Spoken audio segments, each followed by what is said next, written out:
லைஃப்ல சில நேரத்துல புது புது மனிதர்களை கடந்து போயிட்டே தான் இருப்போம். அந்த மாதிரி தாங்க நம்ம ஹீரோவும். என்னன்னா 34 வயசு ஒரு பேச்சுலர் மேன் ஒரு ஆயுர்வேதிக் ஃபார்மசி பாம்பேல வச்சிட்டு இருக்காரு. அந்த ஃபார்மசிக்கு ஒரு பெரிய ஆளு ரெகுலர் கஸ்டமரா அவங்க அம்மாவுக்கு மாத்திரை வாங்கறதுக்காக வந்துட்டே இருப்பாரு. அன்னைக்குன்னு பார்த்து அந்த மாத்திரை ஸ்டாக் போயிடும். சரி இவனும் கான்ட்ராக்ட் சைன் பண்ணணும், சரி நான் போய் மெடிசன் என் ஊர்ல போய் வாங்கிட்டு வரேன் அப்படின்னு சொல்லிட்டு இவனும் போறான். சம் ரீசன்னால பாம்பே ஃபிளைட்டை மிஸ் பண்ணிடுறான். எங்க அம்மா நம்ம ஊர்ல தான் இருக்காங்க, நீ போய் கூட்டின்னு வந்துறியான்னு அந்த பெரிய ஆளு கேட்பாரு. சரி இவனும் ஒத்துப்பான். திடீர்னு அவங்க அம்மா மிட் நைட்ல ட்ரெயின்ல இருந்து இறங்கிடுவாங்க. அதை பார்த்து இவனும் இறங்குவான். அங்கேருந்து அவங்க அம்மாவை எப்படி கண்டுபிடிச்சான், அப்புறம் அவனுக்கு என்னெல்லாம் நடந்ததுன்றதுதான் கதையே.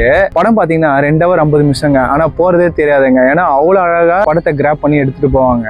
படத்துல பெரிய பலம் யாருன்னு பாத்தீங்கன்னா ஃபகத் ஃபாசில் தான். அவ்வளவு இயல்பா நடிச்சிருப்பாரு அந்த கேரக்டருக்கு ஏற்ற மாதிரி. இந்த படத்துல எனக்கு பிடிச்ச சீன் என்னன்னா, அவன் மிஸ்டேக் அவன் திருத்திக்கிட்டே வருவான். கடைசி வரைக்குமே யாரையுமே பிளேம் பண்ணாம நம்மள நம்ம திருத்திக்கிட்டா லைஃப் நல்லா இருக்கும்ன்ற படத்துல சொல்ல வருவாங்க. பச்சுவும் அற்புத விளக்கும் 2023 ரிலீஸ் ஆச்சு.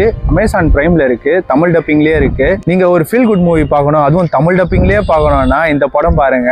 கண்டிப்பா மஸ்ட் வாட்ச் தான் சொல்லுவேன். இந்த மாதிரி அண்டர்ரேட்டடான மூவிஸ் வேணும்னா மறக்காம நம்ம பேஜை ஃபாலோ பண்ணிக்கோங்க.